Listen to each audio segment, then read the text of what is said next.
आइए, स्वागत है हमारे इस YouTube चैनल संस्कार गुरुकुलम चैनल में। सर्वप्रथम हमारे गुरुदेव के चरणों में मेरा नमन। और आज हम साथियों के बीच में जो चीज़ें लेके आए हुए हैं वो है मैथ्स पेडागोजी। और मैथ्स पेडागोजी की जो लेक्चर वीडियोस हैं वो मैंने की है कंप्लीट, आप उसको देख लेंगे। और उसकी जो लिंक है वो इसको हम डिस्क्रिप्शन के अंदर में डाल देंगे, वहाँ से आप देख सकते हैं। हमने चैप्टर 1 को ऑलरेडी कंप्लीट किया हुआ है और वो 2-2.5 घंटे की वीडियोस होगी, लेकिन उस पर मैंने बहुत सारे कंटेंट को क्लियर किया है। और मैं आशा करता हूँ कि उस अगर कंटेंट को आप देखते हैं तो शायद आपके सीटेट के एग्जाम में 6 से 7 क्वेश्चंस वगैरह जो आपके बन ही जाएंगे। तो आइए साथियों, उन्हीं लेक्चर के आधार पर आपके बीच हम लेके आए हुए हैं क्वेश्चन आंसर, है ना। तो आपके साथ में क्वेश्चन आंसर सॉल्यूशन करते हैं। हम आपसे आशा करते हैं कि अगर आपने हमारी वीडियोस को, पहली वाली जो लेक्चर वीडियोस वो नहीं देखी है, आप सर्वप्रथम उसे ही देखें, उसके बाद इस वीडियो को देखें तो ज़्यादा आपके लिए सार्थक सिद्ध करेगा। क्योंकि वहाँ पे हमने नंबर ऑफ कंसेप्ट्स जो है वहाँ पे हमने चर्चा करी है। और अब यहाँ पे कंसेप्ट तो नहीं चर्चा करेंगे, बल्कि उससे संबंधित जो सवाल है वो यहाँ पे हम चर्चा करेंगे। तो साथियों आइए, अगर हमारे आप इस चैनल पर नए हैं तो चैनल को सब्सक्राइब करेंगे, लाइक करेंगे, अगर कुछ सुझाव देना चाहते हैं तो आप कमेंट करेंगे। तो साथियों, without wasting the time, let me talk about the questions which is on your screen. तो साथियों, एक एक करके सवालों को देखते हैं।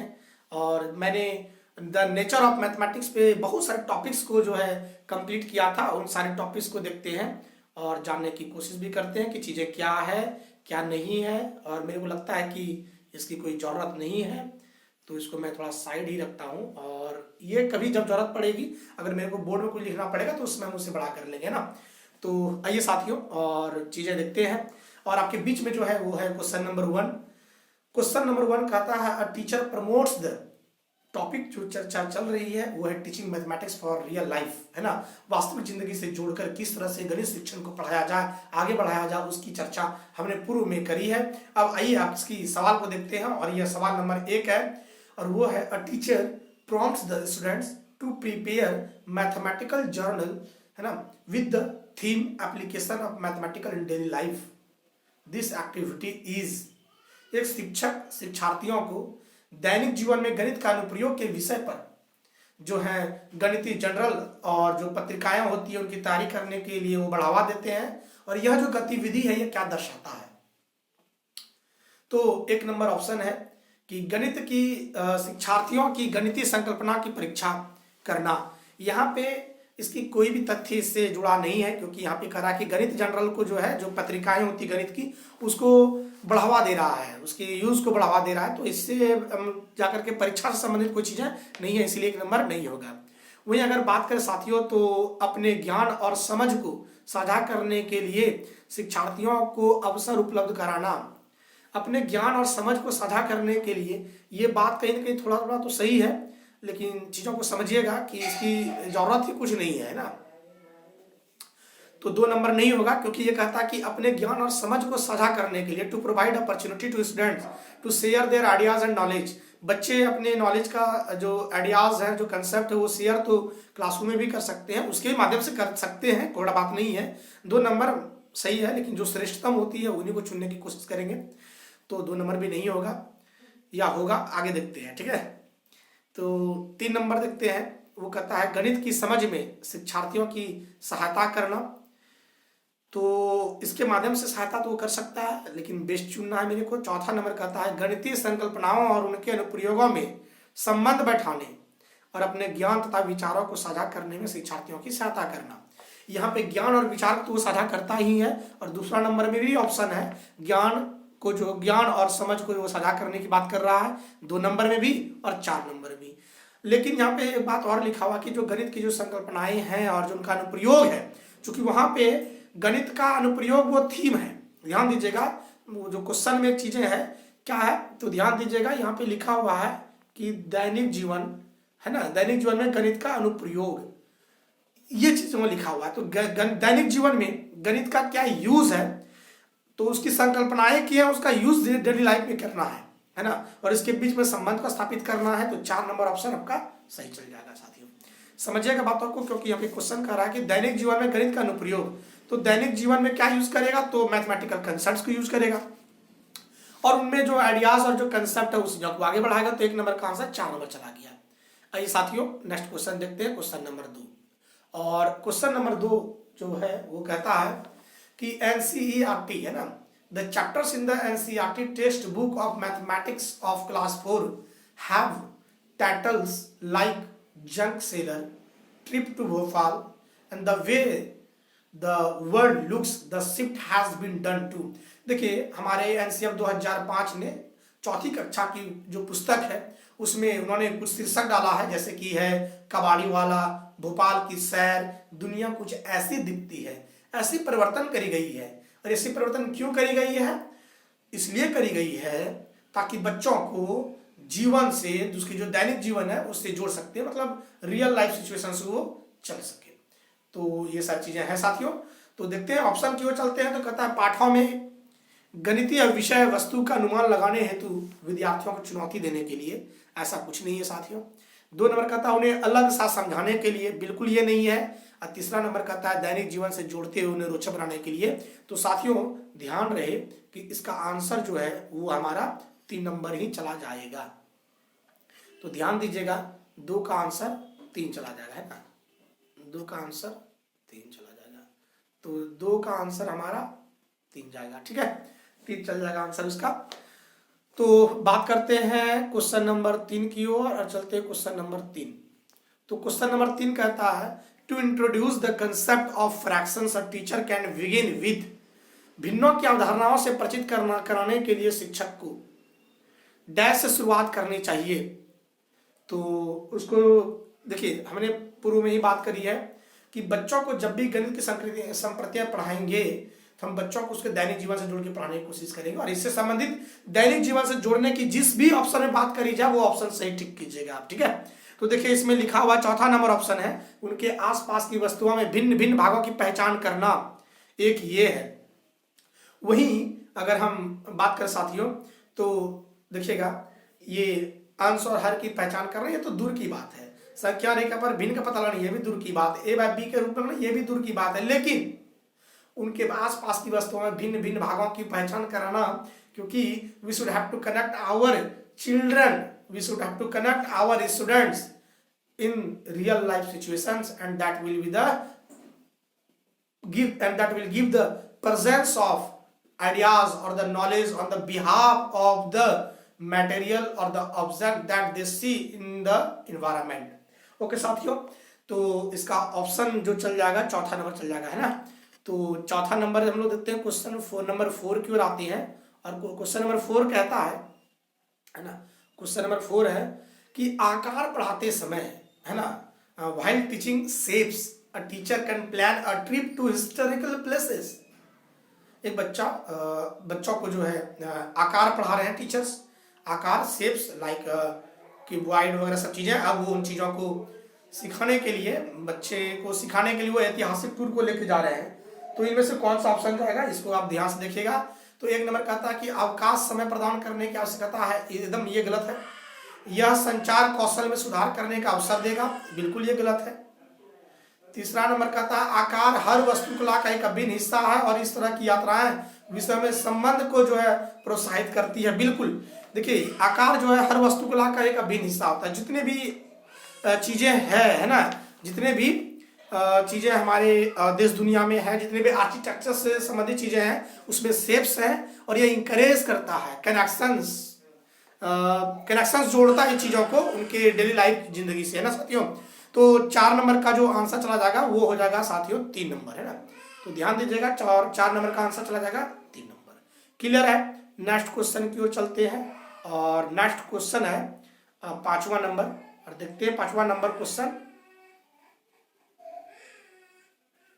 क्या है।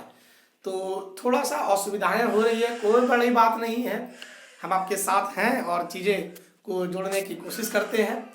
और कभी कभी और समस्याएं आ जाती है, कोई बड़ी बात नहीं है, क्योंकि थोड़े से इस पे हम निपुण नहीं हो पाए हैं, इसी वजह से।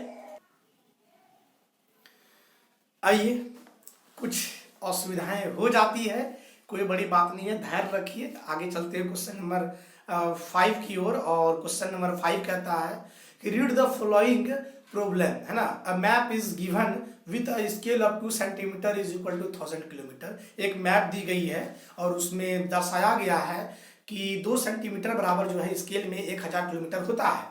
स्केल में 2 सेंटीमीटर, और अगर आप उसको दूरी को अगर मैप में नापते हैं तो वो उसको 1000 किलोमीटर दिखाता है, और जो कि एक्चुअल में होती है ना।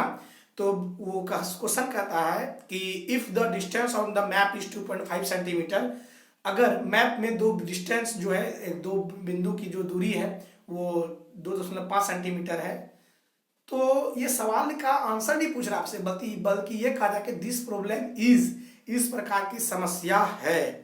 तो ध्यान दीजिएगा कि क्वेश्चन क्या कहता है। मैप है, मैप में 2 सेंटीमीटर बराबर 1000 किलोमीटर होता है, तो 2.5 सेंटीमीटर बराबर कितनी होगी ये नहीं पूछा गया, बल्कि इस तरह के जो पढ़ाने की कला है यह प्रदर्शित करता है, और यह समस्या है किस प्रकार से है, इसकी किसे क्राइटेरिया आती है, इस पर बात करते हैं। तो 1 नंबर ऑप्शन देखते हैं, कहता है इन्वेस्टिगेटरी इन नेचर, अनुसंधात्मक प्रकृति की है। वही 2 नंबर कहता है उच्च स्तरीय चिंतन कौशलों पर आधारित है। उच्च स्तरीय चिंतन कौशल पे तो आधारित है नहीं, अगर हमने वीडियोस आपने मेरी नहीं देखी है तो आप जरूर देखिएगा, वहां हमने चर्चा की है। फिर तीसरा नंबर है समस्या समाधान के कौशलों को बढ़ाने की। समस्या समाधान के कौशल को बढ़ाने के लिए हम मैनिपुलेटर्स का यूज कर सकते हैं, वो ठीक है। लेकिन चौथा नंबर कहता है कि अंतर विषयी प्रकृति की, इंटरडिसिप्लिनरी इन नेचर। हमने गणित में आपको पढ़ाया था कि गणित जो है कहीं ना कहीं इंटरडिसिप्लिनरी तरीके से अगर पढ़ाया जाए तो अच्छा होता है। इंटरडिसिप्लिनरी एक पॉजिटिव टैग वर्ड्स है, आप इसे रखिएगा, एक सकारात्मक आपके सवालों को जवाब देने में बहुत काम करेगा। जहां पे देखिएगा इंटरडिसिप्लिनरी है, मोटा मोटी वो 99% सही होते हैं। तो यहाँ पे लिखा हुआ है अंतर विषयी प्रकृति की, और इसका आंसर जो है वो 4 नंबर ही चला जाएगा। और ये एक पॉजिटिव वर्ड है ना, अंतर विषयी, इंटरडिसिप्लिनरी नेचर। ये होता क्या है, जब एक विषय को पढ़ाने के लिए किसी और विषयों की अगर सहायता ली जाए तो उसे कहते हैं हम लोग इंटरडिसिप्लिनरी नेचर या इंटरडिसिप्लिनरी अप्रोच। तो आइए साथियों, 5 नंबर का ऑप्शन नंबर 4 चला गया। नेक्स्ट क्वेश्चन देखते हैं, और नेक्स्ट क्वेश्चन है जाकर के 6 नंबर और 6 नंबर को देखते हैं। 6 नंबर क्या था, क्वेश्चन क्या है, थोड़ा सा ध्यान रखेंगे। विच of the following assessment strategies can be used to make connection of mathematics with real life and promote interdisciplinary को जो है प्रमोट करने के लिए, अंतर विषयों को विकसित करने के लिए वास्तविक जिंदगी से गणित का संबंध बनाना है, और कैसे बनाना है, इनमें से बताइए कि निम्नलिखित में से कौन सा मूल्यांकन योजना का उपयोग किया जा सकता है। क्वेश्चन है कि कैसे बच्चों को रियल लाइफ सिचुएशन से जोड़कर पढ़ाया जाए, उसके अंदर में अंतर विषय उपागम का जो है प्रक्षेपण किया जाए। इस प्रकार से नीचे जो दिया गया है ऑप्शन 4 में से कौन सा सही होगा। तो देखिएगा 1 नंबर है सर्वेक्षण, मैंने आपको वहां पे बताया भी है। सर्वेक्षण एक बहुत अच्छी विधि होती है जिसमें से बच्चे खुद को शामिल किया जाता है, और इसमें जो है वास्तविक जिंदगी की जो है योग भी देखने को मिलता है। तो यही परियोजना भी है, तो देखिएगा ध्यान से, जिसमें सर्वेक्षण है जिसमें परियोजना है, दोनों के दोनों सही हैं। वही जांच सूची में बच्चों को शामिल नहीं की जाती है, बल्कि बच्चों के द्वारा जो लाई गई जो अनुभव है, जो बुद्धि है, उसको की जाती है। इसलिए जांच सूची जिसमें जिसमें होगा वो गलत हो जाएगा। तो गौर से देखिएगा कि आपके पास है ना चीजें जो है थोड़ा सा यस, तो 1 नंबर तो होगा नहीं, इसलिए नहीं होगा क्योंकि सर्वेक्षण तो सही है, परियोजना भी सही, लेकिन जांच सूची गलत है। और जांच सूची 2 नंबर में भी होगा, 2 नंबर में भी है तो नहीं होगी। वहीं अगर बात करें 3 नंबर में, तो क्षेत्रीय भ्रमण, सर्वेक्षण और परियोजना, तीनों से रियल लाइफ सिचुएशंस की अनुभूति होती है बच्चों को, और वास्तविक जिंदगी में जाके सीखते हैं, क्योंकि बच्चे समस्याओं में शामिल होते हैं। इसीलिए 3 नंबर जो है वो सही लग रहा है। लेकिन चौथा और देख लेते हैं, वो कहता है क्षेत्रीय भ्रमण, मौखिक परीक्षा। देखिए क्षेत्रीय भ्रमण तो ठीक है, लेकिन मौखिक परीक्षा, ड्रिल कार्यपत्रक जो है, जो ड्रिल वर्कशीट है, ये बच्चों को वास्तविक जिंदगी से नहीं जोड़ता है। इसीलिए साथियों जो आंसर जाएगा वो होगा हमारा 3 नंबर। तो 6 का आंसर 3 चला जाएगा। आइए 7 नंबर क्वेश्चन देखते हैं। 7 नंबर क्वेश्चन कहता क्या है। तो 7 नंबर क्वेश्चन की ओर अगर हम चलें, तो 7 नंबर क्वेश्चन है, आपके स्क्रीन पर देखिए, आप चीजों को जानिए और समझिए। तो कहता है क्वेश्चन नंबर 7 कि कक्षा 4 की पाठ्य पुस्तक से दी गई निम्नलिखित समस्याओं में कौन सा जो है बहु अनुशासनात्मक समस्या की ओर संकेत करती है, मल्टी डिसिप्लिनरी प्रॉब्लम्स की ओर इंडिकेट करता है। मल्टी डिसिप्लिनरी वही जो चीजें हैं जहां पे एक से ज्यादा विषयों को जोड़कर पढ़ाया जाए और उसको जो वास्तविक जिंदगी से जोड़ा जाए। तो क्वेश्चन ऑप्शन नंबर देख लेते हैं। ऑप्शन नंबर 1 है कि भारत के झंडे का आरेख बनाइए। भारत के झंडे का अगर आरेख बना रहे हैं तो वास्तविक जिंदगी से जोड़ने की कोशिश कर रहे हैं बच्चों को। और झंडे में सममितीय रेखाओं की संख्या की पहचान कीजिए। तो ये कहीं ना कहीं वास्तविक जिंदगी से जोड़ पा रहा है और बच्चों को जो है यहाँ पे सृजनशील भी बनाया जा रहा है। बच्चे यहाँ खुद से वर्क कर रहे हैं और जहां पे बच्चों की सक्रिय भागीदारी होती है वो ऑप्शन सही होता है। बच्चे खुद से झंडा बना रहे हैं और उसकी समितियों की भी जो वो क्या कर रहे हैं, जो गिनती कर रहे हैं। तो बच्चे देखिएगा, ध्यान दीजिएगा, जहां पे बच्चों को शामिल करने की बात करें, एक्टिव पार्टिसिपेटरी की बात करें, तो वो ऑप्शन बहुत ही सही होता है और उसको आप जरूर टिक कीजिएगा। और अगर आपके पास चूंकि एग्जाम इस नंबर समय कम रहेंगे तो आप इन सारे टैग वर्ड्स को लेके सही कर सकते हैं। तो जहां पे बच्चों को वास्तविक जिंदगी से जोड़ा जा रहा है, जहां बच्चों को सक्रिय बनाया जा रहा है, जहां बच्चे खुद से कर रहे हैं, वो ऑप्शन हमेशा 99% केस में वो सही होते हैं। वो क्वेश्चन पे डिपेंड करता है। तो आप इस टैग वर्ड्स को भी कॉपी में लिखते चलेंगे, आपके बहुत सारे 60 टैग वर्ड्स हो जाएंगे। तो चीजों को लेके आप बहुत आगे बढ़ सकते हैं और बहुत कम समय में समस्याओं को हल कर सकते हैं। आइए साथियों, 7 का नंबर जो है 7 का ऑप्शन नंबर 1 ही सही होगा। नेक्स्ट क्वेश्चन की ओर चलते हैं और वो है क्वेश्चन नंबर 8। तो कहता है कि under the topic use of exponents to express small numbers in standard form. एक टॉपिक चल रही है और वो टॉपिक है एक्सपोनेंट्स, है ना। एक्सपोनेंट्स जिसको बोलते हैं आप लोग,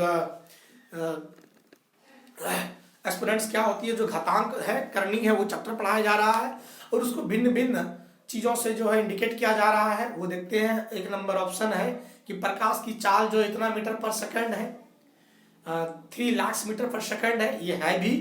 माउंट एवरेस्ट की ऊंचाई 8848 मीटर है। कंप्यूटर चिप पर लगे हुए तार का व्यास इतना मीटर है और पादप कोशिकाओं का साइज भी इतना मीटर है।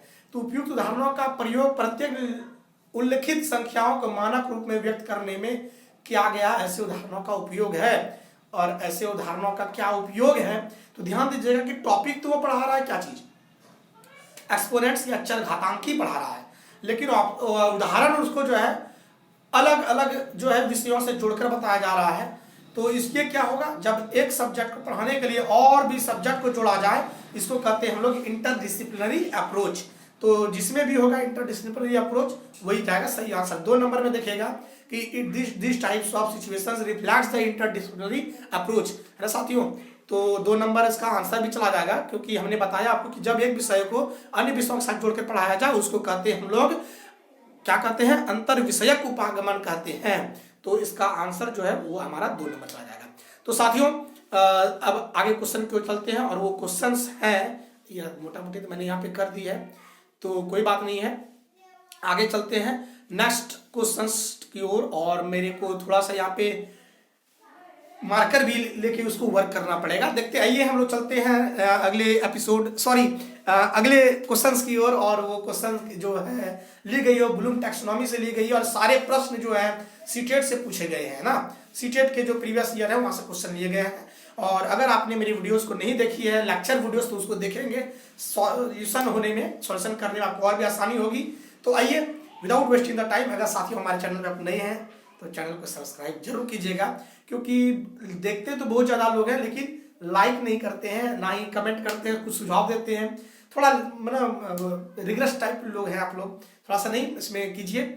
हो सकता है अगर कुछ सुधार की डिमांड होगी तो हम सुधार भी करेंगे और सुधार के लिए कुछ कमेंट आती हैं, लेकिन जो लोग देखते हैं तो वो चैनल को सब्सक्राइब नहीं करते हैं। सब्सक्राइब कर लीजिएगा और अगर अच्छा रहा तो हम आपके बीच और भी चीज़ें, अच्छी अच्छी चीज़ों को लेके आएंगे।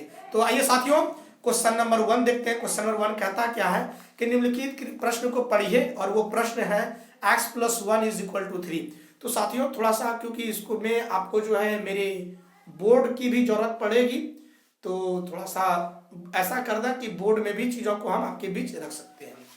कहता है आपके पास क्वेश्चन है x+1, है ना साथियों। तो ये चीजें हैं x+1 / 2x+3, ये ना है, = 3/8। तो शायद रिवर्स आ रहा है ना। अच्छा कोई बात नहीं, क्या करेंगे, करना पड़ता है ना। तो आइए चीजों को देखते हैं, थोड़ा सा समझिएगा, कोशिश कीजिएगा इसको। यहाँ से कोना कोनी गुना करेंगे, फिर सॉल्व कर लेंगे। तो यहाँ पे चिंतन का स्तर बहुत ही कम होता है साथियों, और जब चिंतन की स्तर कम हो जाए तो हम लोग उसको क्या करते हैं, ब्लूम टैक्सोनॉमी के अनुसार उसे ज्ञान कहते हैं। उसे क्या कहते हैं साथियों, तो उसे हम लोग उसे ज्ञान कहते हैं। तो एक नंबर का जो ऑप्शन जाएगा साथियों, तो वो होगा हमारा 1 नंबर, और 1 नंबर में ज्ञान है तो वो ज्ञान ही जाएगा। जिसमें चिंतन स्तर कम होती है उसको ज्ञान होता, जिसमें सबसे निम्नतम चिंतन के स्तर जो है चिंतन का यूज किया जाए तो वो हमारा ज्ञान होता है। उससे थोड़ा सा आगे हमारा जो है वो बोध होता है, फिर अनुप्रयोग होता है। ये चीजें हमने आपको पढ़ाया है, आप वहाँ पे हमारे वीडियोस को देखेंगे तो आपको चीजें सॉल्व करने में बहुत आसानी होगी। नेक्स्ट क्वेश्चन की ओर चलते हैं, और ये नेक्स्ट क्वेश्चन है मैं थोड़ा सा, क्योंकि इसकी जरूरत पड़ेगी तो मैं खुद कर लूंगा। नेक्स्ट क्वेश्चन नंबर 2 है कि इस सवाल में जो सवाल दिया गया है नीचे, ब्लूम के संज्ञानात्मक क्षेत्र के किस क्षमता की ओर संकेत किया गया है। इस सवाल क्वेश्चन में ही क्वेश्चन दिया गया है, और फिर पूछा गया कि यह ब्लूम टैक्सोनॉमी की कौन से डोमेन को जो है कौन सा कॉग्निटिव डोमेन को जो है यहाँ पे इंडिकेट कर रहा है।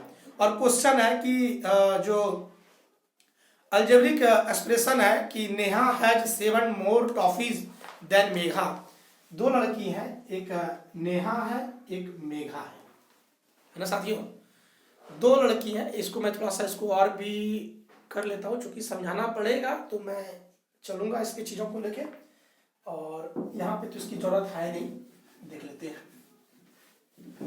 देखिए क्वेश्चन कहता है एक नेहा है वहीं एक मेघा है ना। तो कहता है कि नेहा है 7 मोर टॉफीज, नेहा के पास 7 ज्यादा टॉफी है ना। और किससे, तो मेघा से। मेघा के पास जितना है उससे इसमें ज्यादा है।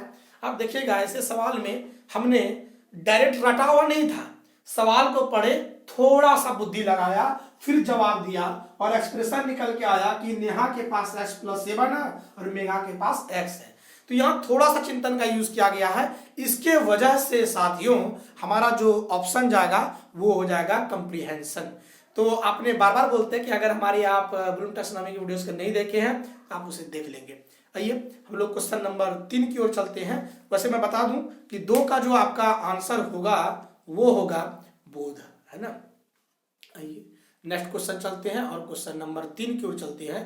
क्वेश्चन नंबर 3 में है कि दी गई समस्या है which cognitive skills of Bloom's taxonomy is addressed in this problem।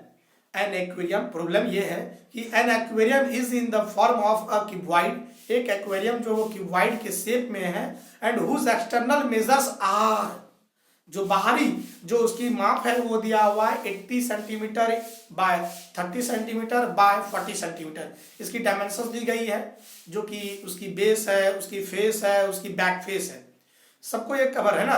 तो कहता है कि द बेस जो उसका आधार है, उसकी साइड की फेसेस है, उसकी बैक की जो फेसेस है, इसको कवर करने के लिए जो है कितनी कलर पेपर की जरूरत होगी। ध्यान दीजिएगा, एक क्या चीजें हैं, मान लिया जाए एक एक्वेरियम है और एक्वेरियम में कवर करने के लिए कितना रंगीन कपड़े चाहिए ये बताएंगे। तो अगर बच्चों को हमने एरिया पढ़ाई है तो एरिया को बहुत अच्छे से समझ गया है तो वो उस यहाँ पे उपयोग कर लेगा और उपयोग करके उसको फिर सॉल्व करेगा, है ना। तो साथियों इसका आंसर जो जाएगा तो वो चल जाएगा हमारा उपयोग। क्यों होगा, क्योंकि जो चीजें इन्होंने सीखा और डेली लाइफ में यूज भी कर रहा है, इसलिए इसका आंसर उपयोग चल जाएगा, एप्लीकेशन चला जाएगा। आइए क्वेश्चन नंबर 4 देखते हैं। कहता है कि which competence of Bloom's cognitive domain is referred in this question, which mathematical operation will be used to solve the following problems. सवाल है और सवाल में जो है किस प्रकार की समस्याएं हैं और वह समस्याएं ब्लूम के टैक्सोनॉमी के आधार पर कौन सा कॉग्निटिव डोमेन को जो है इंडिकेट करता है। क्वेश्चन है कि a milk man sold 1410 litres of milk in 10 days. एक दूध वाला जो है 1410 लीटर 10 दिन में बेचता है। तो एक दिन में how many litres of milk did he sell in a day, एक दिन में वो कितना बेचेगा। देखिए चीजें बड़ी है, जब चीजों को बड़ी से छोटे भागों में किया जाए उसको हम लोग कहते हैं विश्लेषण। एनालिसिस का मतलब होती है कोई भी समस्याएं अगर उसको छोटे बारीकी में किया जाए, छोटे छोटे चीजों में करके फिर सोचा जाए, उसको क्या कहते हैं, एनालिसिस। तो इसका आंसर चला जाएगा एनालिसिस। और जिन्होंने मेरी लेक्चर वीडियोस नहीं देखी है उनको बड़ी सहूलियत होगी इन सारी चीजों पर। तो 4 का ऑप्शन चल जाएगा 3। क्यों? क्योंकि विश्लेषण का मतलब ही होता है चीजों को, जो बड़ी चीजें हैं उसको छोटे करना। यहाँ पे 1410 लीटर है, मतलब 1410 लीटर है, उसको एक दिन के लिए उसको अलग अलग कर रहा है, इसी वजह से इसका आंसर चला जाएगा, वो चला जाएगा हमारा विश्लेषण। आइए क्वेश्चन नंबर हम लोग 4 नंबर देखते हैं, सॉरी 4 नंबर के बाद आते हैं 5 नंबर क्वेश्चन, और देखते हैं 5 नंबर क्वेश्चन करता क्या है। अध्यापक ने मूल्यांकन कार्य के लिए एक डिबेट ऑर्गेनाइज किया है ना, वाद विवाद का विषय दिया है फॉर द फॉर्मेटिव असेसमेंट। अच्छा, यहाँ पे रूपात्मक आकलन के लिए बच्चों से एक डिबेट कराया जा रहा है, और वो है कि हिंदू अरेबिक सिस्टम्स ज्यादा अच्छा है रोमन नंबर से, कैसे इस पे डिबेट कराई जा रही है। तो ध्यान दीजिएगा, which one is the best. तो ये तभी बच्चा अच्छे से कर सकता है जब उसके पास अच्छी उनकी जानकारी होगी, अच्छा समझ होगा। तो अच्छे समझ के आधार पर ही चीजें को अच्छे से बता सकता है। तो देखिएगा ध्यान से, हिंदू अरेबिक सिस्टम अच्छा है कि रोमन नंबर सिस्टम अच्छा है? कौन अच्छा है? जब दोनों के प्रॉपर्टीज को देखेगा, चीजें बड़ी बड़ी है, उनके प्रॉपर्टीज को देखेगा, उनमें से क्या अंतर है, क्या कमियां है, देखने के बाद बताता है बच्चा कि हिंदू अरेबिक सिस्टम अच्छा है। ये इसलिए बता पाता है क्योंकि वह उसका विश्लेषण कर पा रहा है, चीजों को क्या कर रहा है, छोटे भागों में बांट रहा है, मतलब उसकी प्रॉपर्टी गुणधर्म के आधार को ले रहा है। था तो एक समस्या, लेकिन उसके गुणधर्मों के आधार लिया यहाँ पे इन्होंने, उसकी प्रॉपर्टीज, उसकी नेचर्स को देखा और फिर बताया। तो हम कह सकते हैं इसका आंसर जो जाएगा वो हो जाएगा विश्लेषणात्मक उद्देश्य, है ना। यहाँ पे विश्लेषणात्मक उद्देश्य को प्रस्तुत करता है।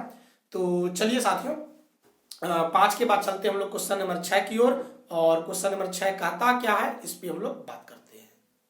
तो क्वेश्चन नंबर 6 कहता है कि from the unit of shapes the teacher asked the students to make or draw any picture by using shapes, the objective that can be achieved through activity is.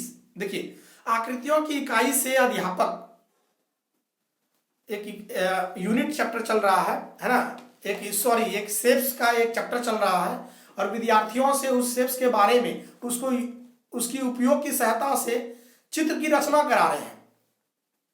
मतलब कि शेप्स के chapter चल रही है और बच्चे को कहा गया है कि आप इसकी रचना कीजिए। जब रचना की बात आती है तो उसको सृजन कहते हैं। जहां पे बच्चे खुद से किसी चीज का निर्माण करें उसको हम लोग क्या कहते हैं, सृजन कहते हैं। और इसीलिए इसका 6 का क्वेश्चन का जो ऑप्शन होगा वो 4 नंबर होगा, सृजन, क्रिएटिव हो जाएगा, है ना। तो आइए साथियों, हम लोग चलते हैं नेक्स्ट क्वेश्चन की ओर। तो आइए, आकांक्षा कॉम्पिटिटिव क्लासेस में भी आपका स्वागत है ना। तो this is the part of Sanskar Gurukulam, is the part of Akanksha competitive classes, है ना। आइए साथियों, अब नेक्स्ट टॉपिक की ओर चलते हैं और यहाँ पे समझने की कोशिश करते हैं। हमारे पास टाइप्स ऑफ लर्निंग स्टाइल्स है ना, इस पे हम लोग बात करते हैं। और ये भी सारे जितने भी क्वेश्चंस लिए जा रहे हैं ये सारे आपके प्रीवियस ईयर के क्वेश्चन है साथियों, इसीलिए बड़ा अच्छा से ध्यान से प्यारा से इसको पढ़िए और फिर जानने की आप कोशिश कीजिए। तो ध्यान दीजिएगा कि चीजें है क्या चीज। एक क्वेश्चन है, क्वेश्चन को देखते हैं, समझते हैं, जानने की कोशिश करते हैं। 1 नंबर क्वेश्चन है कि Rijul is a kinesthetic learner. मैं बता दूं, वैसे मैंने वीडियोस में बताई है, यहाँ भी थोड़ा सा चर्चा करते हैं। काइनेस्थेटिक लर्नर वो लर्नर होता है, वो अधिगम करता होता है जो चीजों को खुद से करके सीखता है, उसको हम लोग काइनेस्थेटिक लर्नर कहते हैं, है ना साथियों। तो अब हम लोग जानने की कोशिश करते हैं कि चीजें है क्या चीज। तो आइए, काइनेस्थेटिक लर्नर क्या है। तो ऐसा लर्नर जो चीजों को खुद से करके सीखता है उसको काइनेस्थेटिक लर्नर कहते हैं। तो आइए आगे कहता है कि उसकी जो टीचर्स हैं नेहा जी, है ना, वो बच्चों को उसकी अधिगम शैली से समझाना चाहती है। जो बच्चे रिजुल है उसको उसी के शैली से समझाना चाहती हैं, जैसा उसका लर्निंग स्टाइल्स है उसी तरह से वो टीचिंग स्टाइल्स को भी प्रस्तुत कर रही है। तो ऑप्शन नंबर 1 कहता है कटवा गिनती बच्चों को सिखा रहे हैं। आरे तिरछी पर प्रतिच्छेदन बिंदु को गिनना सिखा रहे हैं। सभी पहाड़ों को याद करने सिखा रहे हैं। और वही कहता है कि 2 और 3 आदि के गुणक प्राप्त करने के लिए 2 अलग अलग मोतियों का इस्तेमाल कर रहे हैं। ध्यान दीजिएगा, अलग अलग मोतियों का इस्तेमाल कर रहे हैं। इधर जगह है, आपका प्रॉपर जगह उधर ही रहेगा शायद। तो देखिए यहाँ पे क्या है ना कि सभी पहाड़ों को याद करने के लिए बल दे रहा है 3 नंबर, तो ये गलत बात है, याद तो करना ही नहीं चाहिए। जहां पे याद करने की बात करें उसको गलत कर दीजिएगा। चौथा नंबर कहता है कि गुणज प्राप्त करने के लिए भिन्न भिन्न रंग वाले मोती धागा का प्रयोग करना। अब देखिए बच्चे, हमने बताया कि काइनेस्थेटिक लर्नर क्या होता है, ये वो लर्नर है जो खुद से स्वयं से करना चाहता है। तो यहाँ पे देखिए मोती धागे का इस्तेमाल कर रहा है वो, इसीलिए एक का जो आंसर चला जाएगा साथियों वो होगा हमारा 4 नंबर। तो समझ गए होंगे, एक का ऑप्शन 4 नंबर चला गया। आइए नेक्स्ट क्वेश्चन चलते हैं 2 नंबर। उमा सम और विषम संख्याओं की संकल्पना को समझ नहीं पा रही है। जो Uma was not able to understand the concept of odd and even numbers in order to improve her understanding. अपने अंडरस्टैंडिंग, अपने समझ को जो है विकसित करने के लिए जो है उनके पास जो ऑड और इवन की जो कंसेप्ट है वो समझ नहीं पा रही है अच्छे से। तो the teacher took some 20 pebbles of different colours and asked her to pair them up. अब वो क्या टीचर्स कर रहे हैं कि उसको जो है 20 जो है कंकड़ दिए गए हैं और उसे उनके जोड़े बनाने के लिए कहा जा रहा है। तो बताइए कि जो उनकी शिक्षिका है उमा जी, वो किस प्रकार का यूज कर रही है। तो काइनेस्थेटिक लर्नर की तरह यूज कर रही है, क्योंकि चीजें दे रही है उसे काम करने के लिए।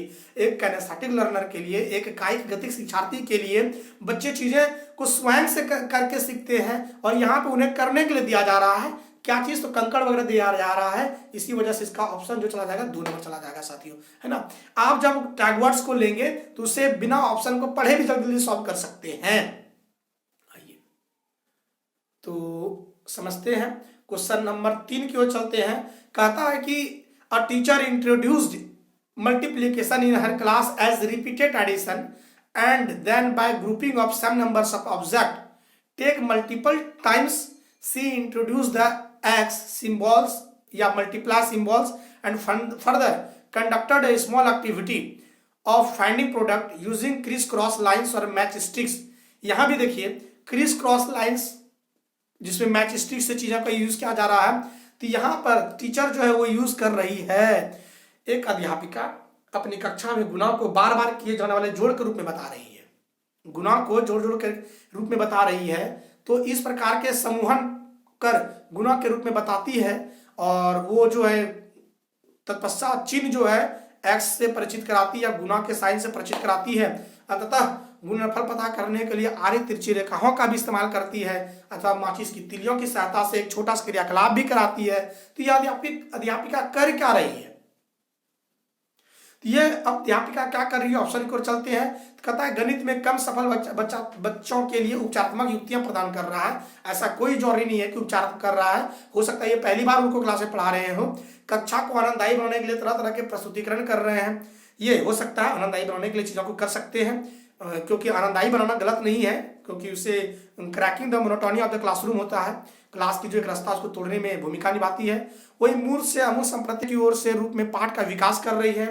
चीजों को अगर कहा जाए तो ये भी सही है, क्योंकि जो कंसेप्ट है उसको मैच स्टिक वगैरह से जोड़ा जा रहा है। फिर चौथा नंबर ऑप्शन कहता है कि creating to learners with different learning styles. जी हाँ साथियों, इसका ऑप्शन जो चला जाएगा वो 4 नंबर चला जाएगा। क्यों, ये ऑप्शन को समझिए क्यों जाएगा। ध्यान दीजिएगा कि चौथा नंबर ऑप्शन इसलिए क्योंकि क्वेश्चन में कहा गया है, क्वेश्चन में क्या कहा गया, ध्यान दीजिएगा, इसका ऑप्शन 4 चला जाएगा। अगर हम बात करें क्वेश्चन में तो देखिए यहाँ पे क्या क्या चीजें यूज करी जा रही है, इसको समझने की कोशिश कीजिएगा। सॉरी 3 नंबर नहीं होगा, 2 नंबर भी नहीं होगा, 1 नंबर भी नहीं होगा। क्यों नहीं होगा, इसके पीछे रीजन क्या है। यहाँ पे शिक्षिका जो है वो यूज कर रही है क्या चीज, तो गुणनफल पता करने के लिए देखिए आरी तिरछी रेखाओं का इस्तेमाल कर रही है, माचिस की तिलियों का भी इस्तेमाल कर रही है, छोटा छोटा जो है वो क्रियाकलाप भी कर रही है, बहुत सारा teaching ads, teaching manipulative teaching styles का यूज कर रही है। इसीलिए इसका जो ऑप्शन चला जाएगा वो हो जाएगा साथियों चौथा नंबर, क्योंकि चौथे नंबर पर जो चीजें हैं वो कहता है कि they use the different learning styles, विभिन्न अधिगम शैलियों वाले शिक्षार्थियों का ध्यान रखना। यहाँ पे वो चूंकि जो लर्नर होते हैं वो 3 प्रकार के होते हैं, kinesthetic learner, auditory learner, visual learner, और उनके लिए अलग अलग प्रकार का टीचिंग स्टाइल्स का यूज कर रही है। वो जो इस्तेमाल कर रही है शिक्षिका वो अलग अलग प्रकार के शिक्षण शैली का यूज कर रही है, इसीलिए इसका ऑप्शन नंबर 4 चल जाएगा। आइए चौथा नंबर क्वेश्चन देखते हैं। चौथा नंबर क्वेश्चन कहता क्या है कि mister Manish use lots of manipulatives maths lab activities and ICT activities, है ना।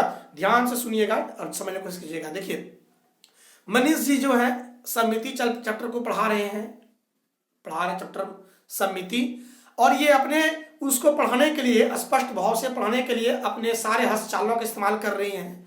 मतलब मैनिपुलेटिव्स का यूज कर रहे हैं, गणित का प्रयोगशालाओं का यूज कर रहे हैं, गतिविधियों का भी यूज कर रहे हैं, साथ ही साथ ICT गतिविधियों का ही प्रयोग कर रहे हैं। तो ये क्या कर रहे हैं, बहुत सारा टीचिंग टूल्स का ये यूज कर रही है।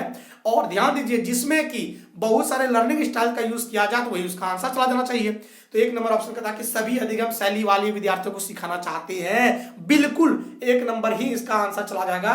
क्यों? क्योंकि बहुत प्रकार के लर्नर होते हैं और उन लर्नर के आधार पर इसकी टीचिंग स्टाइल्स भी अलग अलग प्रकार की हो रही है, ताकि सारे बच्चे सीख सके, इसलिए चौथा का आंसर 1 चला जाएगा, है ना।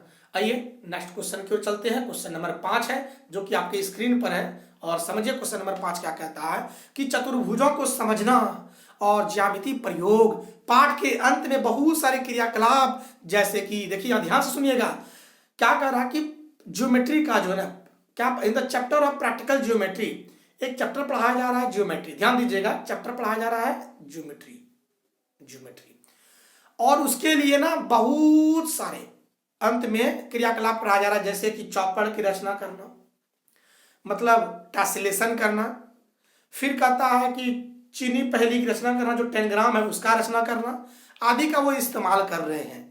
तो इसलिए इस्तेमाल क्यों कर रहे हैं, क्योंकि सभी विद्यार्थियों को अपनी विभिन्न विधा शैलियों के साथ स्थानिक स्थिति सुधारने में, 1 नंबर ऑप्शन ये तो कहता है, जो कि सर देखिए यहाँ पे चीजों को बहुत प्रकार से रचना करा रहे हैं। 1 मिनट, थोड़ा सा क्योंकि पानी हमको लगता है गला लग गया है ना, तो कोई बात नहीं, चलिए देखिए ध्यान से साथियों, चीजें ठीक ठाक चल रही है कि नहीं एक बार देख लेते हैं। 36 यस। तो कहता है कि देखिए बच्चों में ज्योमेट्री पढ़ाने के लिए बात करी जा रही है, और कैसे चीजें पढ़ाया जाएगा उस पर बात करी जा रही है। देखिए, तो पढ़ने के लिए वो बहुत चीजों का यूज करते हैं। क्या क्या करते हैं, तो चौपड़ की रचना कराते हैं, मतलब टैसिलेशन कराते हैं, टेनग्राम्स का निर्माण कराते हैं। टेनग्राम्स क्या, वो चीनी खिलौना का निर्माण कराया जा रहा है। इसलिए कराया जा रहा है ताकि सभी शिक्षार्थियों को अपने विभिन्न विद्या शैलियों के साथ स्थानीय की स्थिति सुधारने में, all learners with different learning styles to enhance spatial orientation, है ना। स्पाशियल ओरिएंटेशन क्या होता है, इसको समझिएगा चीजों को, इसको कहते हैं स्थानिक स्थिति। तो बच्चों को यहाँ पे चीजों से जोड़ा जा रहा है, उनके गतिविधियों में शामिल की जा रही है, उनके दैनिक जीवन की चीजें। इसीलिए ये ऑप्शन जो है वो सभी बच्चों में विभिन्न विधा शैलियों के साथ, क्योंकि विधा शैलियों में बहुत सारी चीजों का निर्माण कर रही है और पाठ के अंत में ये सारी चीजें कर रही है, तो सारे बच्चों को सिखाना चाहती है। इसलिए सभी विद्यार्थियों को जो है, ऑल लर्नर्स विद जो डिफरेंट लर्निंग स्टाइल्स हैं उसको इनहेंस करना चाहता है स्पाशियल ओरिएंटेशन में।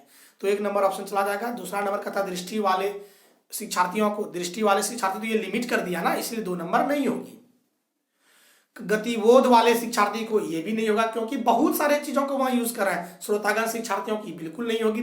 यहाँ पे देखिए, चतुर्भुज को समझाने के लिए ज्यामिति प्रयोग अंत में ये कर रहे हैं, बाकी चीजों को पढ़ा चुके हैं, तो ये बहुत सारी चीजों का यूज कर रहे हैं ना। पहले ऑलरेडी तो पढ़ा चुके हैं, अब वो करा रहे हैं, कहीं 1 से ज्यादा चीजों का यूज कर रहे हैं, 1 से ज्यादा विधियों का इस्तेमाल कर रहे हैं। तो इसलिए कर रहे हैं ताकि सारे बच्चे सीख सके। तो आइए साथियों, ये भी क्वेश्चन नंबर 5 को हमने कंप्लीट किया। नेक्स्ट क्वेश्चन चलते हैं, और नेक्स्ट क्वेश्चन क्या है उसको जानने की कोशिश करते हैं। चलिए, एक नया चैप्टर है जो कि टीचिंग मैनिपुलेटिव्स एंड एड्स, इससे भी सवाल पूछेंगे, और ये सारे सवाल सीटेट के एग्जाम से हैं। आइए, 1 number question teaching manipulatives and aids, है ना। टीचिंग मैनिपुलेटिव्स एंड एड्स को देखते हैं, चीजें क्या है नहीं है, इसको जानने की कोशिश करते हैं।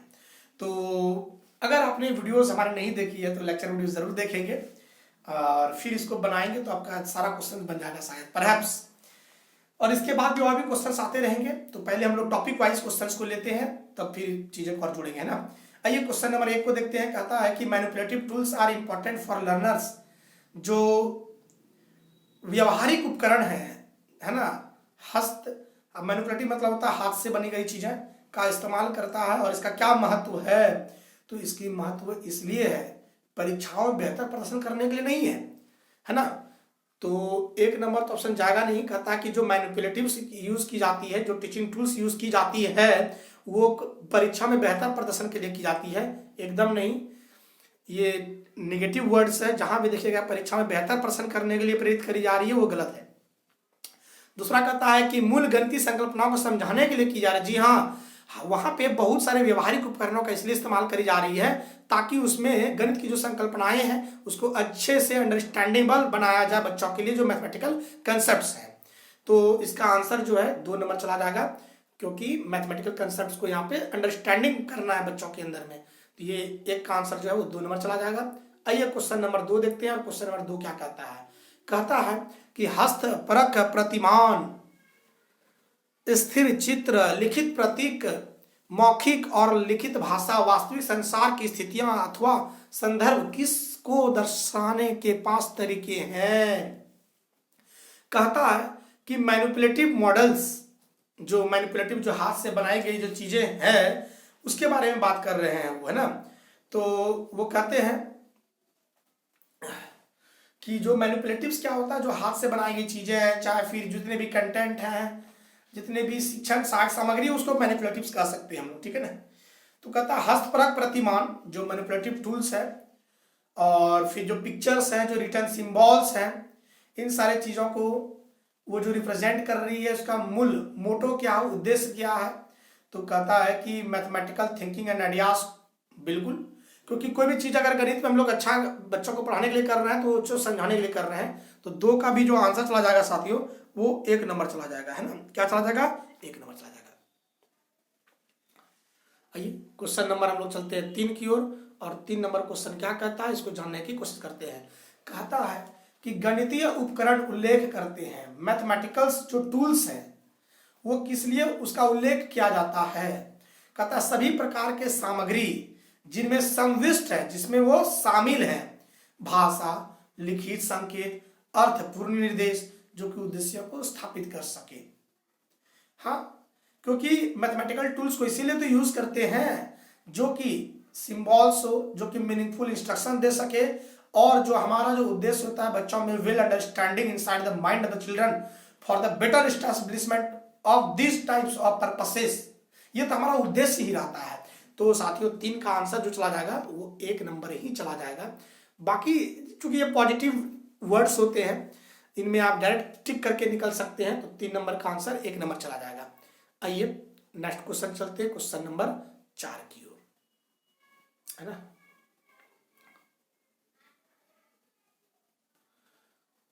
क्वेश्चन नंबर, आइए 4 नंबर क्वेश्चन देखते हैं। कहता है शिक्षार्थियों का सरल आकृतियों, उसके लंबों और किनारों से परिचय करने का सबसे उत्तम उपकरण क्या है। हमने लेक्चर में भी बात करी है इसकी, है ना, तो आप वहां पे जरूर देखिएगा, और चूंकि बहुत सारे क्वेश्चंस वहां पे भी हमने चर्चा कर दी है, तो आप देख लीजिएगा एक बार वीडियोस को, है ना। तो the most appropriate tool to expose the students to plane figure the vertices and edges. देखिए जियो बोर्ड हमने बताया है, 3D सॉलिड्स के नेट्स वही हमने बताया है, क्यूब्स बताया, श्याम पट का तल बताया। तो आकृति के जो लंबा है और जो किनारे हैं, है ना, द प्लान फिगर्स, वर्टिसेस और एजेस को दिखाने के लिए सबसे अगर बढ़िया चीज है तो वो है हमारा जियो बोर्ड, है ना। क्या है साथियों? जियो बोर्ड। जियो बोर्ड क्या होता है, इसकी लेक्चर वीडियोस में जाइएगा, देखिएगा, चीज आपको बहुत अच्छा समझ में आ जाएगा, और इसका आंसर जो चला जाएगा वो चला जाएगा हमारा 1 नंबर पे। आइए नेक्स्ट क्वेश्चन चलते हैं 5 नंबर पे, और 5 नंबर क्वेश्चन कहता है कि माध्यमिक कक्षा में रेखागणित पढ़ाने के लिए जियो बोर्ड की आवश्यकता होती है। जियो बोर्ड की आवश्यकता क्यों होती है? तथा कक्षा में पढ़ाई जाने वाली संकल्पना के प्रति जिज्ञासा बढ़ाने के लिए। चीजें कक्षा में लाना ऐसा कुछ नहीं है मेरे साथियों। आइए 2 नंबर ऑप्शन कहता है स्थानिक योग्यता और हाथ से काम करने का अनुभव। जी हाँ साथियों, जहां पे हाथ से काम करने की बात करी जा रही है उसको लोग सही करेंगे, है ना। ये टैग वर्ड्स लिख लीजिएगा कि जो हाथ से गति कौशल करने का जो विकास करने की बात करता है वो पॉजिटिव लेते हैं। तो 5 का आंसर बिना पढ़े भी आप लोग दे सकते हैं, 2 नंबर आंसर हो जाएगा। आइए नेक्स्ट क्वेश्चन चलते हैं। इस चीज को आप और भी जगह पे लगा सकते हैं, ऐसा बात नहीं है, क्योंकि आप अगर टैग वर्ड्स आपके पास होगा तो ज्यादातर अच्छे से आप चीजों को कर सकते हैं। आइए बीजगणितीय टाइल्स को पढ़ाने के लिए प्रयोग की जाती है। अलजेब्रा टाइल्स को पढ़ाने के लिए अलजेब्रा में यूज करी जाते हैं। अलजेब्रा में आते हैं फैक्टराइजेशन और क्वाड्रेटिक एक्सप्रेशन। तो इसका भी जो आंसर चला जाएगा वो हो जाएगा साथियों हमारा 1 नंबर। ये भी मैंने बात करी है, आप देख लीजिएगा। आइए क्वेश्चन नंबर 7 चलते हैं, और क्वेश्चन नंबर 7 कहता है कि नीचे दिए गए सूचना और संचार तकनीकी प्रयोगों का प्रयोग है ना, कहता है कि तकनीकी उपकरणों का ज्यामिति की कक्षा में खोज परख कार्यों के लिए प्रभावी रूप से प्रयोग किया जा सकता है। आईसीटी टूल्स के अंतर्गत अगर बात करें तो आईसीटी टूल्स में हमारा जियोजेब्रा सॉफ्टवेयर आता है, और इसकी भी बात मैंने जो है अपने लेक्चर क्लास में बात करी है, आप जरूर देखिएगा साथियों। तो आइए क्वेश्चन नंबर 8 देखते हैं। क्वेश्चन नंबर 8 कहता है कि दो दशमलव संख्याओं की योग की संकल्पना को पढ़ाने के लिए हुबहू क्वेश्चन हम थ्योरी पेपर में लिए हुए, लेक्चर में ले लिए हैं। आप इसको एक बार सॉल्व जरूर कीजिएगा, देख लीजिएगा। और अगर मैं बात करूं कि इसकी आंसर क्या जानी चाहिए, तो ध्यान से सुनिएगा कि which of the following teaching learning would be the most appropriate to teach the concept of addition of 2 decimal number. हमने एग्जांपल भी वहां पे दिया था, और उसके लिए हमने क्या यूज किया था, तो हमने उसके लिए यूज किया था जियो बोर्ड, नहीं ग्राफ पेपर हमने यूज किया था, है ना। हमने वहां पे क्या यूज किया था, ग्राफ पेपर यूज किया था। आप जाके देख लीजिएगा, लेक्चर में मैंने बात करी है इसकी। तो आपका 8 का आंसर चला गया 2 नंबर। 9 नंबर आते हैं। क्वेश्चन क्या कहता है, अबेकस का प्रयोग, है ना, क्या कहता है कि अबेकस का प्रयोग किस में विद्यार्थियों की सहायता नहीं करता है। अबेकस से क्या सहायता नहीं करता है, देखिए गणना में परिशुद्धता प्राप्त करने के लिए बिल्कुल किया जाता है। स्थानीय मान की महत्ता को समझाने के लिए, प्लेस वैल्यू बताने के लिए इसका भी यूज किया जाता है। बिना किसी त्रुटि के संख्या को सिखाने के लिए बिल्कुल किया जाता है। कौन सा नहीं किया जाता है, तो बच गया चौथा। और चौथा नंबर कहता है कि शब्दों में दी गई संख्याओं के समान संख्या लिखने, right the numeral equivalent of numbers. हम लोग वहां पे लिख नहीं सकते हैं, बल्कि चीजों को दर्शा सकते हैं, रिप्रेजेंट कर सकते हैं। इसीलिए 9 का आंसर जो है वो 4 चला जाएगा, क्योंकि कहता है कि कौन सा सहायता नहीं करता है, तो उसमें सहायता वो नहीं करता है। आइए 10 नंबर क्वेश्चन चलते हैं। कहता है कि which one of the following teaching learning materials is best suited to explain 1/10 is greater than 1/100 to class 4 students. चौथे क्लास के बच्चों को आप समझा रहे हैं, तो किस चीजों से समझाएंगे, 1/10 बड़ा है, 1/100 बड़ा है। इसके लिए भी हमने चर्चा करी है। संख्या चार्ट से नहीं कर सकते हैं, गिन तारा से भी नहीं कर सकते हैं, लेकिन हाँ 10/10 के वर्गीकृत ग्रिड से हम कर सकते हैं साथियों। तो इसका ऑप्शन नंबर 3 जो होगा वो सही होगा। आइए नेक्स्ट क्वेश्चन चलते हैं, और 10 के बाद चलते हैं question number 11। The majority of class 4 learners think that multiplication of 2 numbers always result in a number which is bigger than both the numbers. How will you show that it is always not in the case? कहता है कि गुणन से प्राप्त संख्या सदैव दोनों संख्याओं से बड़ी होती है, और आप यह कैसे प्रदर्शित करेंगे, यह सदैव सत्य नहीं होता है। जब भी दो संख्या को गुणा की जाती है तो ज्यादातर आप यही ध्यान में आएगा, वो संख्या बड़ी होती है। जैसे 2 2 जा 4, तो 2 2 जा 4 हो गया, तो 4 जो है वो 2 से ही बड़ा है, वो दोनों से बड़ा है। 2 3 जा 6, 6 देखिए 2 से ही बड़ा और 3 से बड़ा है, लेकिन ये हमेशा नहीं होता है। इस चीज को समझाने के लिए आप बच्चों को क्या बताएंगे, तो हम बच्चों को बताएंगे क्या, तो ऑप्शन की ओर चलते हैं। तो कहता है कि इस संख्याओं को बराबर योग के द्वारा प्रदर्शित करके, बराबर योग के द्वारा प्रदर्शित करके बिल्कुल नहीं। 2 दशमलव संख्याओं के गुणन की कलनकों विधि प्रदर्शित करके, मतलब कि by showing the multiplication algorithm of 2 decimal number, बिल्कुल नहीं। इसको करके दिखा सकते हैं, ऐसा बात नहीं, लेकिन बेस्ट क्या होता है, तो देखिए हम चीजों को बोर्ड पे यूज करके दिखा दिए, बच्चे तो दिखा रहे हैं हाँ ये बड़ा ही छोटा है, लेकिन 2 नंबर सही है। लेकिन तीसरा नंबर भी ऑप्शन देते हैं, कहता है ग्रिड पेपर पर 2 दशमलव संख्याओं के गुणन को, है ना, प्रदर्शित करके। तो यहाँ पे क्या कर रहे हैं हम लोग, ग्रिड पेपर का यूज कर रहे हैं, और जहाँ पे टीएलएम का यूज करते हैं, अगर टीएलएम का यूज करते हैं टीचिंग लर्निंग मटेरियल का, तो उससे बच्चों में वेल अंडरस्टैंडिंग हो पाता है। इसीलिए ऑप्शन नंबर 3 चला देगा। क्यों, देखिए 2 नंबर गलत नहीं है, बच्चों को गुना करके दिखा रहे हैं, वहां से बता रहे हैं, तो वो भी सही है। लेकिन यहाँ पे इसलिए हमने सही दी है क्योंकि यहाँ पे ग्रिड पेपर का इस्तेमाल कर रहे हैं, उनके सामने में रियल अनुभव होगा, वास्तविक अनुभव होगा, अगर किसी शिक्षण सहायक सामग्री का हम लोग इस्तेमाल करेंगे तो। इसलिए 11 का आंसर 3 नंबर चल जाएगा। और हम लोग चलते हैं 12 नंबर की ओर। क्वेश्चन नंबर 12 क्या कहता है, तो कहता है छात्रों को 1 डिवाइडेड बाय 1/2 इक्वल टू 2 समझाने के लिए आप क्या यूज करेंगे, तो क्या यूज करेंगे इस पे बात कीजिए। और मैं चाहूंगा कि आप लोग पहले वीडियो को पॉज करें, फिर खुद से आंसर दें, फिर मेरे से आंसर मिलाएं, तो अच्छा रहेगा आपको। देखिए 1 भागा आधा, एक को अगर हम लोग आधा भाग बांट दें तो 2 भाग होता है। अब बच्चों को समझाने के लिए कौन सा विधि उपयोग होगा, तो कहता है मानकों और डोरी का प्रयोग करना, यूजिंग बीट्स एंड सेटिंग्स कर सकते हैं, जियो बोर्ड का प्रयोग कर सकते हैं, कागज में मोड़कर समझाना ये भी कर सकते हैं, और कहता है कि एल्गोरिथम के द्वारा समझा सकते हैं, सभी सब द्वारा समझा सकते हैं, लेकिन सबसे बेस्ट होगा कागज को मोड़कर समझाना, क्योंकि मैनिपुलेटिव्स करने से बच्चों में अच्छी अंडरस्टैंडिंग होती है। कोई भी चीजें जो हाथ से करके बच्चों को दिखाते हैं उससे अच्छी समझ होती है, क्योंकि वो वास्तविक जिंदगी से जोड़कर पढ़ा पाते हैं बच्चों को, इससे बेटर अंडरस्टैंडिंग हो पाता है। इसीलिए 12 का आंसर 3 चला जाएगा साथियों। आइए 13 नंबर ऑप्शन देखते हैं। 13 नंबर ऑप्शन कहता क्या है? कहता है कक्षा 4 में सममिति और परावर्तन की ज्यामिति संकल्पनाओं की वृद्धि के लिए निम्नलिखित में से कौन सा व्यवहार कौशल उपकरणों की आवश्यकता है? सिमेट्री और रिफ्लेक्शन बच्चों को पढ़ाने के लिए which one of the manipulative tools are useful? तो क्या चीज है? रिफ्लेक्शन और सिमेट्री पढ़ाते हैं बच्चों को, तो हम क्या क्या चीज यूज करते हैं? गिनतारा, एबाकस का तो यूज करके नहीं पढ़ा सकते हैं, द्विमुखी, लेकिन हाँ अगर टीचर टैलेंटेड हो तो गिनतारा से भी करके दिखा सकता है, ऐसा कोई बड़ा बात नहीं है। काउंटर है ना, 2 साइडेड काउंटर, इससे भी दिखाना चाहे चखा सकते हैं। मोतियों की माला से भी दिखा सकते हैं, कोई बड़ा बात नहीं है। लेकिन अगर हम लोग मैनिपुलेटिव्स की बात करें तो डॉट पेपर वो चला जाएगा, और हमने थ्योरी में इसकी डिटेल्स बात करी है, तो आप जाइए हमारे वहाँ पे जरूर चीज़ों को देखिएगा, और इससे आपकी अच्छी अवधारणाओं का विकास हो सकेगी।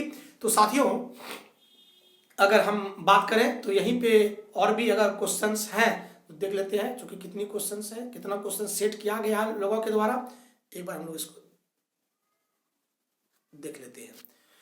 कोई बात नहीं है, आप आगे क्वेश्चन की ओर चलते हैं, शायद आगे क्वेश्चन में भी हो सकता है, और चलिए कोई बात नहीं है, कोई इसलिए बात नहीं है कि आगे बढ़ ही नहीं रहा है ना,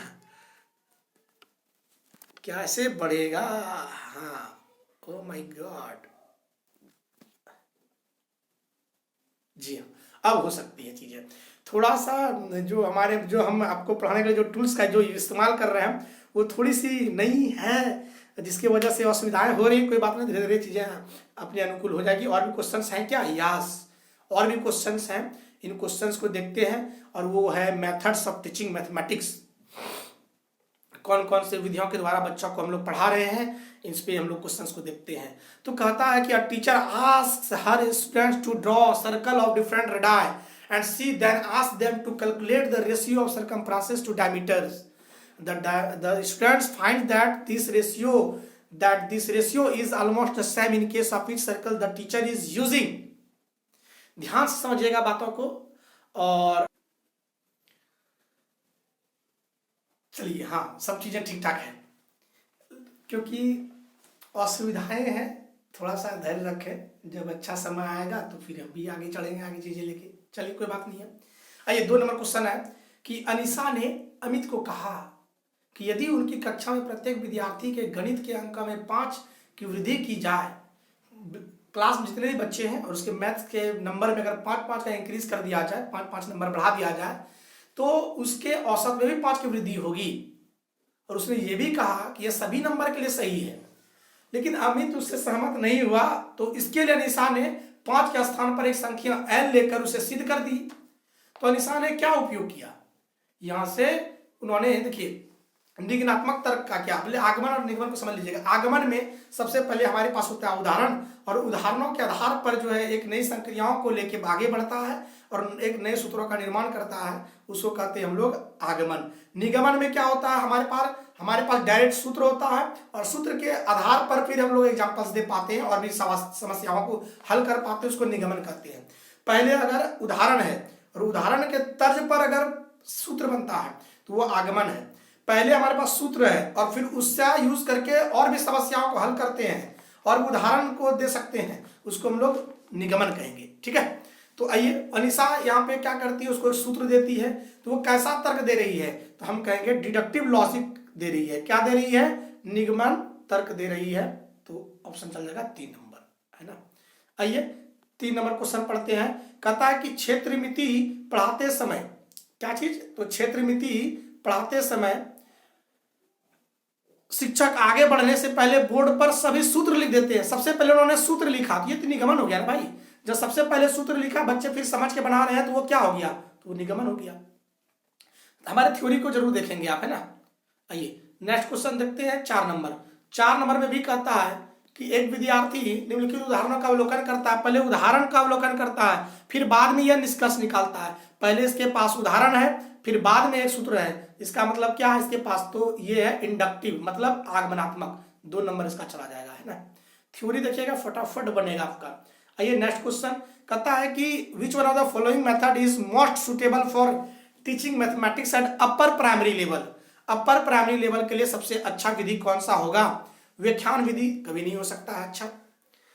गतिविधि आधारित एक्टिविटी बेस्ड लर्निंग, ये ठीक ठाक है, हो सकता है। फिर कहता है समस्या समाधान विधि, तो समस्या समाधान विधि सबसे अच्छा है ना। प्रोजेक्ट मेथड जो है वो सबसे, प्रॉब्लम सॉल्विंग मेथड वो सबसे अच्छा होता है। हमने थ्योरी में इसकी बात भी करी कि क्यों अच्छा होता है, आप जरूर देखिएगा। समस्या समाधान विधि इसका आंसर चल जाएगा। आइए नेक्स्ट क्वेश्चन चलते हैं 6 नंबर। मैं स्पीड से इसलिए जा रहा हूं क्योंकि इसकी थ्योरी में मैंने बात करी है, इसलिए डायरेक्ट चीज है, जहां पे समझाने का चीज होगा वो मैं समझाऊंगा। कहता है कि which one of the following assessment strategies is best suited to assess the mathematical creativity in learners. Creativity कैसे उसमें लाया जाए और इस तरह का किस प्रकार से मूल्यांकन का योजना सर्वोत्तम रूप से उपयुक्त होगा, तो वो होगा हमारा प्रोजेक्ट। हमने ये भी बात करी है प्रोजेक्ट मेथड क्यों बेस्ट होता है किसी भी असेसमेंट के लिए, तो ये आप जानिएगा चीजें, वहां पे वीडियो जरूर देख लीजिएगा। गणित की परियोजनाओं के बारे में निम्नलिखित कथनों में से कौन सा सही नहीं है? कौन सा सही नहीं है? तो वे कहते हैं कि वे गणित में अंक प्राप्त करना आसान करते हैं। बिल्कुल नहीं, परियोजना का ये कभी मूल भाव नहीं रहता है कि ज्यादा से ज्यादा नंबर लाया जा सके। और बोलता नहीं है तो नहीं वाला तो नहीं में चल जाएगा, 1 नंबर इसका आंसर चल जाएगा, ठीक है। आइए साथियों नेक्स्ट क्वेश्चन चलते हैं 7 के बाद 8 नंबर। और 8 नंबर क्वेश्चन क्या कहता है? बोलता कि कक्षा 7 की गणित शिक्षिका नीता गणित की कक्ष में सर्वेक्षण पर आधारित बहुत सारी परियोजना देती है और इस क्रियाकलाप का उद्देश्य है, वो बहुत सारी परियोजनाएं कार्य देती है बच्चों को। और उसका मूल ऑब्जेक्ट क्या है? कहता है समस्या सुलझाने के कौशलों को प्रोत्साहित करना। बिल्कुल प्रोजेक्ट का काम ही होता है कि जो भी समस्या से चीजें जुड़ी हुई देते हैं, इससे बच्चा सॉल्व करने की आदी हो जाता है। इसीलिए हम लोग जो है बच्चों को क्या देते हैं? तो प्रोजेक्ट देते हैं, प्रोजेक्ट से बच्चे समस्या को सुलझाते हैं। फिर बी नंबर कहता है प्रामाणिक आंकड़ों को एकत्रित करने का अवसर विद्यार्थियों को प्रदान करना। प्रोजेक्ट जब बनाते हैं तो प्रोजेक्ट में हम लोग आंकड़ों का भी प्रबंधन करते हैं। सी नंबर कहता है कि कक्ष की एक रास्ता को भंग करता है। सी नंबर भी सही बात उन्होंने करी। डी नंबर कहता है वैकल्पिक आकलन के लिए इसका उपयोग करना। ये कोई बड़ा बात नहीं है, मतलब ए बी सी जिसमें होगा वो सही होगा, क्योंकि वैकल्पिक आकलन करने के लिए बहुत सारे और भी उपयोग हैं। इसका उपयोग वैकल्पिक आकलन के लिए कभी नहीं है, इसीलिए इसका आंसर 1 नंबर चला जाएगा। आइए नेक्स्ट क्वेश्चन चलते हैं 8 के बाद 9 नंबर। और 9 नंबर क्वेश्चन कहता है कि उच्च प्राथमिक और माध्यमिक स्तर के सीबीएसई ने गणित प्रयोगशाला का गणितीय पाठ्यक्रमों के रूप में सुझाव दिया है और गणित प्रयोगशाला का मुख्य प्रयोजन है अधिक अंक प्राप्त करने में। जहां भी इस तरह का वर्ड रहे अधिक अंक प्राप्त करना, उसको टैग वर्ड्स में रख लीजिएगा, ये नेगेटिव वर्ड है। परीक्षा का तनाव कम करना, ये भी नेगेटिव वर्ड है। तो आगे क्या होता है हम लोग इसको देखते हैं ना। तो आगे है चीजें, समझिए बातों को। तो कहता है 3 नंबर की कक्ष के शिक्षण के एक रास्ता को भंग करना। बिल्कुल, एक रास्ता को भंग करने में चीजें को यूज करी जाती है। वही कहता है विद्यार्जन के शुभ अवसरों को प्रयोग कुशलता से उपलब्ध कराना। बिल्कुल साथियों 3 नंबर नहीं, वो 4 नंबर होगा, क्योंकि यहाँ पे अवसर दे रहे हैं बच्चों को कार्य कुशलता को उपलब्ध कराने के लिए, इसीलिए ऑप्शन जो है वो 4 नंबर चला जाएगा, 3 नंबर ऑप्शन नहीं होगा। 3 नंबर एक रास्ता भंग करना खराब नहीं है, वो अच्छी चीजें हैं, लेकिन यहाँ पे अवसर बच्चों को प्रोवाइड कर रहे हैं ना, इसीलिए 4 नंबर इसका आंसर हो जाएगा। आइए 10 नंबर देखते हैं। तो 10th नंबर क्वेश्चन है कि गणित प्रयोगशाला क्रियाकलापों का उपयोग किया जाता है। मैथ्स लैब जो है, मैथ्स लैब एक्टिविटीज का यूज क्यों किया जाता है? तो रचनात्मक और संकलित दोनों मूल्यांकन के लिए की जाती है ना। ये हमने बात करी है, आप इसको एक बार देख लीजिएगा हमारे वीडियोस को। तो इसका आंसर 3 नंबर चल जाएगा। आइए 11 नंबर क्वेश्चन देखते हैं। और 11 नंबर क्वेश्चन कहता क्या है, इसको हम लोग जानने की कोशिश करते हैं। 11 नंबर क्वेश्चन है कि मैथमेटिकल गेम्स और पजल्स यूज करी जाती है क्यों? कहता है कि गणित के प्रति सकारात्मक वृत्ति को विकसित करने में। बिल्कुल सही बात इन्होंने करी है। फिर कहता है गणित और प्रतिदिन के विचारों में संबंध स्थापित करने के लिए दोनों के दोनों सही है। तीसरा कहता है गणित में आनंददायक बनाने के लिए, ये भी सही है। समस्या समाधान को प्रोत्साहित करने के लिए, ये भी सही है। अच्छा, तो ABCD वाला सही होगा, मतलब 1 नंबर सही होगा, ठीक है। आइए नेक्स्ट क्वेश्चन चलते हैं 12 नंबर। और कहता है कि it is important to conduct mathematical recreation activities and challenging the geometrical puzzles in the class as.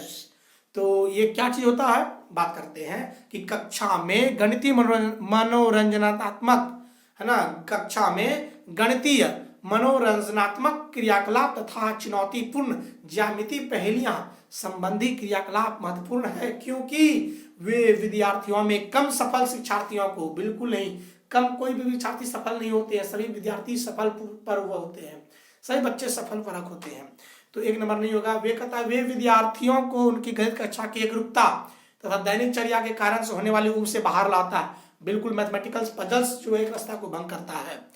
3 number कहता है कि वे प्रतिभाशाली शिक्षार्थियों को उचित अवसर प्रदान करता है, इससे कोई जुड़ाव चीज नहीं है, इसका 2 नंबर ही आंसर जाना चाहिए। चौथा नंबर देख लेते कहते हुए प्रत्येक शिक्षार्थी की स्थानिक व विश्लेषणात्मक योग्यता के संदर्भन में सहायक है, बिल्कुल नहीं, 2 नंबर इसका आंसर चला जाएगा साथियों। नेक्स्ट चलते हैं हम लोग क्वेश्चन नंबर 13 की ओर, और क्वेश्चन नंबर 13 क्या कहता है इसको जानने की कोशिश करते हैं। कहता है कि most appropriate strategy that can be used to internalise the skill of addition of money is. बच्चों को धनराशि का योग कुशलता को आत्मसात करने के लिए सबसे अच्छी विधि कौन सी होगी, तो भूमिका निर्वाह। ये हमने वीडियोस में बात करी है ना, लेक्चर वीडियोस में इसकी चर्चा भी हमने करी है, तो आप उसको जरूर देखेंगे और इसका आंसर चल जाएगा 3 नंबर। तो आइए साथियों, और भी शायद क्वेश्चन होगा तो उन क्वेश्चन को हम देखने की कोशिश करते हैं। अरे वाह, और भी क्वेश्चन है, कंसेप्ट मैपिंग इन मैथमेटिक्स, है ना। वीडियोस ज़्यादा बड़ी ना हो जाए, तो 1 घंटा तो पूरा गया, लेकिन कोई बात नहीं है, चीज़ों को खत्म करते हैं और चलते हम लोग कंसेप्ट मैपिंग की ओर, और कंसेप्ट मैपिंग में जानने की कोशिश करते हैं कि चीजें है क्या चीज। 4-5 क्वेश्चन होगा, इसको देख ही लेते हैं। संकल्पना मानचित्र डैश के लिए प्रयोग नहीं किया जा सकता, किसके लिए नहीं किया जा सकता, इसकी हमने बात जो है लेक्चर में करी है, तो आप डायरेक्ट हम इसको यहाँ पे आंसर देंगे और वो चल जाएगा क्या चीज, जानने की आप कोशिश करेंगे हमारे लेक्चर वीडियोस में।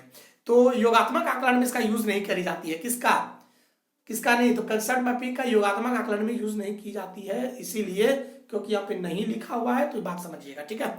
2 नंबर है ये क्वेश्चन, क्या कहता है 2 नंबर का ऑप्शन की ओर चलते हैं और क्वेश्चन की ओर भी चलते हैं। कहता है निम्नलिखित में से कौन सा कथन संकल्पना मानचित्र के बारे में सत्य नहीं है, तो जानने की कोशिश करते हैं, ऑप्शन की ओर चलते हैं। Concept map should be constructed by teachers only, बिल्कुल गलत है। कंसेप्ट मैप सिर्फ टीचर्स के लिए द्वारा नहीं बनी जाती है, बल्कि बच्चों के द्वारा भी बनी जाती है, सत्य नहीं है, तो यही वाला सत्य नहीं है।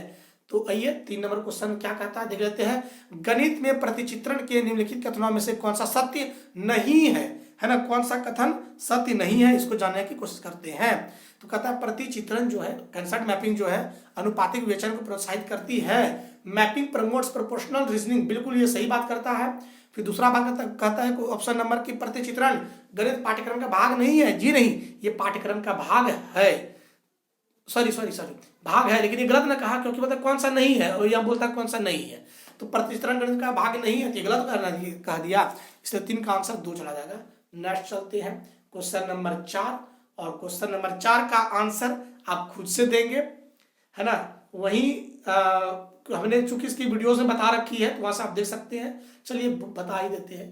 देखिए दोस्तों, यहाँ पे कंसेप्ट मैपिंग दिया हुआ है, एक विशेषताएं नंबर्स है, नंबर्स की एक कंसेप्ट मैपिंग दी गई है, और इसका मूल उद्देश्य गतिविधि क्या है, इसका गतिविधि प्रयोग कर रहा है तो क्यों कर रहा है, तो कहता है प्रत्येक विद्यार्थियों को ध्यान खींचने के लिए, बात तो ये सही बोल रहा है। फिर 2 नंबर कहता है कि जाकर के विभिन्न प्रकार के अधिगम सामग्री उपलब्ध कराने के लिए, यहाँ पे अधिगम सामग्री इस्तेमाल कर नहीं रहा है ना, कंसेप्ट मैपिंग अधिगम सामग्री को थोड़ी यूज कर रहा है यहाँ पे। रूपात्मक आकलन करने और यह अंतर्दृष्टि प्राप्त करने के लिए कि विद्यार्थियों में कितना सीखा है, बिल्कुल ये चीजें यहाँ पे, वो जो चीजें वो सीखा है उस चीजों को कंसेप्ट मैपिंग कर रहा है, इसलिए इसका आंसर 3 नंबर चला जाएगा। आइए नेक्स्ट क्वेश्चन की ओर चलते हैं, और नेक्स्ट क्वेश्चन नंबर है 5, और 5 नंबर क्या कहता है इसको जानिए। यहाँ पे कंसेप्ट मैपिंग दी गई है, देख लीजिए एक बार नंबर्स के बारे में, और फिर इसका क्या ऑप्शन जाएगा, इसमें आपसे समय है 1 मिनट, आप जल्दी से इसका आंसर दीजिएगा, और 5वां नंबर का आंसर क्या होगा आप जानने की कोशिश करेंगे। तो आइए, तो कहता है पाठ में शिक्षार्थियों की रुचि, ऐसा करते हैं ना, इसका आप आंसर खुद से लिख के दीजिएगा हमको, है ना। तो फिर अब देखें कि आप में अच्छी अंडरस्टैंडिंग हो पाई है कि नहीं हो पाई है, बाकी ऑप्शन, इसका आंसर जो है ऑप्शन में ही दी जाएगी आपको, है ना। तो इसको छोड़ते हैं यहीं पे, और चीज़ें बहुत बड़ी वीडियो बन जाएगी, फिर आप लोग देखेंगे नहीं क्योंकि आप लोग बड़े भले मानुस हैं। तो चलिए चीज़ों साथियों, हम चीज़ों को यहीं पे रखते हैं, फिर मिलते हैं अगले एपिसोड पर। और जो नेक्स्ट चैप्टर है the place of mathematics in curriculum, वो चैप्टर का जो है वीडियोस बन गई है, अब लेक्चर वीडियोस बनी है। अब यहाँ जो हम लोग पढ़ेंगे वो होगी इसकी क्वेश्चन आंसर भी यहाँ पे कंप्लीट कर दी गई है। मैथ्स पेडागोजी को सबसे पहले कंप्लीट करी जाएगी, उसके बाद फिर वीडियोस आएंगे। साथियों कोशिश करते हैं कि आपके बीच हर चीज़ों को जो गुणवत्तापूर्ण चीज़ें हैं वो ला सकें। तो चलिए साथियों, हम चीज़ों को यहीं पे रखते हैं, फिर मिलते हैं हम लोग अगले एपिसोड पर। बने रहेंगे हमारे साथ इसी तरीके से। अगर चैनल पे नए हैं तो सब्सक्राइब जरूर कीजिएगा। तो चलिए दोस्तों, फिर मिलते हैं हम लोग अगले एपिसोड पर। जय हिंद, जय भारत।